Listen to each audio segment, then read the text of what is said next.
What's up, everyone? It's Danny and Nick. Today we're going to be talking about Rome and the best things to see and do there. Now, if you are like our videos and went in the order we traveled, we went Venice, Florence, Rome, and the best way to travel from Florence to Rome was the high-speed train for us. We would highly recommend it. It was super easy. It was 2.5 hours, and it was a great method of transportation, and we would definitely tell you to do the same. Now, this video is going to be all about what we would recommend to do in Rome. A lot of the things in Rome are very well known and probably attractions that you have thought about since you were a little kid when you think of Italy in general. So some things may be repetitive to what you're already thinking about seeing and doing there, but some things are hidden gems that we also found there, and we just thought we should lay it all out there and let you know exactly what we would recommend seeing and doing and what we might say to skip on, because some things in Rome are super crowded. It's the biggest city that we're talking about in Italy, and there's lots of people, which also means that there are lots of people trying to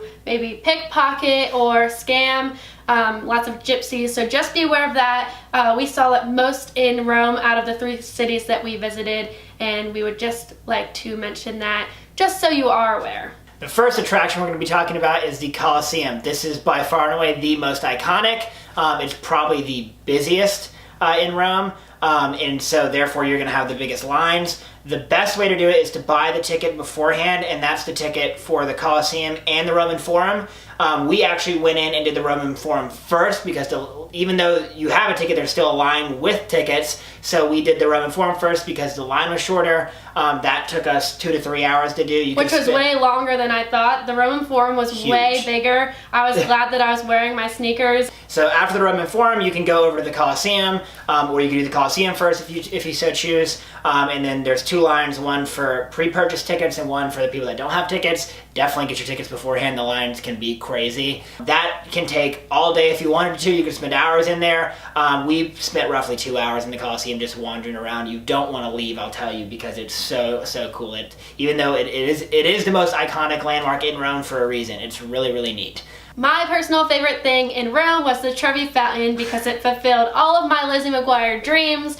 It was way more spectacular than I could have ever imagined. It is huge. I mean, in pictures, I don't think it makes it out to be as big as it is. Doesn't do it justice. But it was really incredible, but super crowded. I don't know how people get pictures without anyone in them. You probably have to get really weird angles because it was very crowded. You couldn't even get that close unless you waited a long time for people to leave so that you could move up. It is beautiful, definitely worth going to see. Another cool thing were the Spanish Steps. Another free thing to do, you just walk up them and around, but it was cool to see all of the different people, either tourists or people who live there, just sitting and hanging out and talking and like meeting new people there was really cool. It's kind of like a gathering place for people because it is a tourist attraction, but it's not enclosed, so it was really cool to see just how everyone was interacting with each other in a place like Rome. Another cool thing that you can do with the Spanish Steps is there's all the like really expensive shops and things. That's like where they basically all are.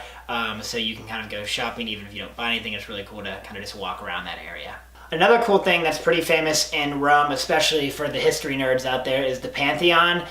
It's pretty crowded most of the time because it is so famous. It doesn't take that long because more or less as you walk into the Pantheon, you kind of walk around for a bit and then you're out. There's not a ton else to do there. The next thing we're going to be talking about is the Vatican. Now, the Vatican is kind of outside of Rome proper, I guess. If you're going to walk there, it's going to take a while if you're staying kind of downtown Rome. We walked there. Yeah, we walked there. It took like about an hour.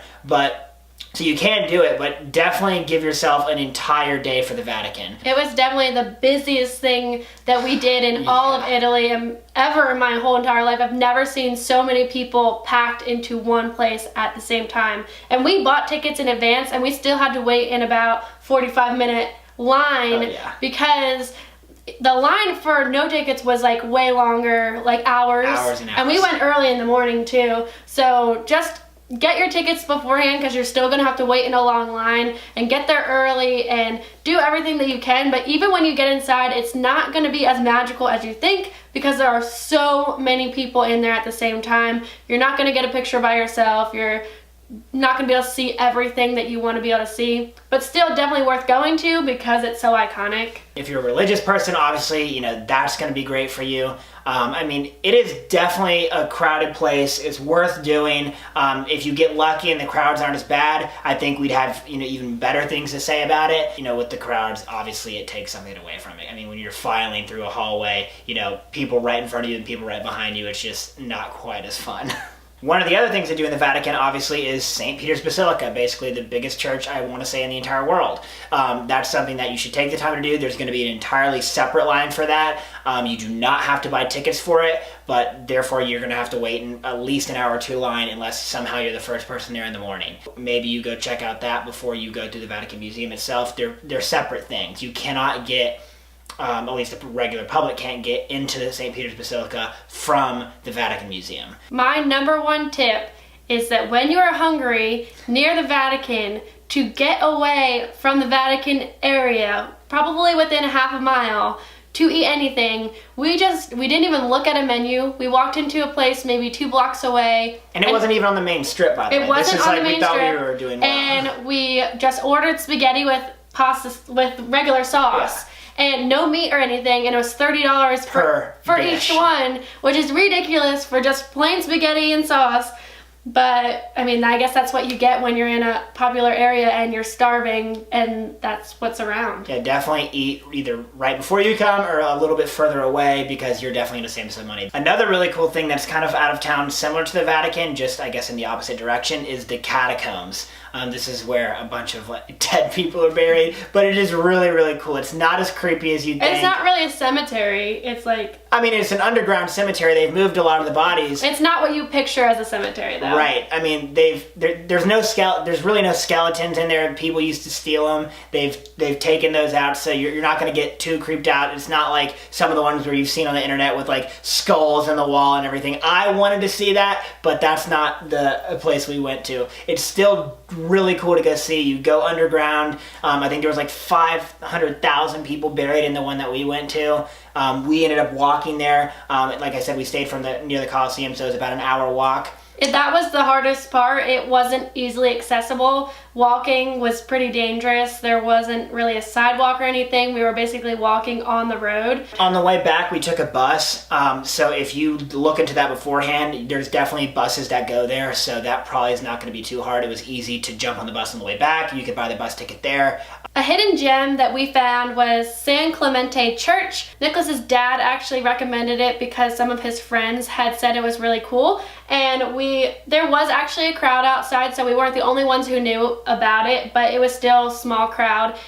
We waited for it to open, we went inside, and it was really cool. You like went down under the church. Yeah, you have the church itself, but then like it kind of has like its own catacombs. It's basically, you can go underground and see like where ceremonies were performed and like just different artwork down there. It's like crazy. It's probably one of the coolest things we did, just because we didn't expect it to be that cool. And it was right near the Colosseum, so you could walk there easily if you go do that in the same day. So that's all our recommendations and tips for planning a trip to Rome. If you have any questions about planning a trip to Rome, or if you watched any of our other videos and have questions about traveling from Venice, Florence, Rome, or anything about Italy in general, please leave them in the comments below. While you're there, don't forget to subscribe and give this video a thumbs up. We'll see you next time. Bye. Bye.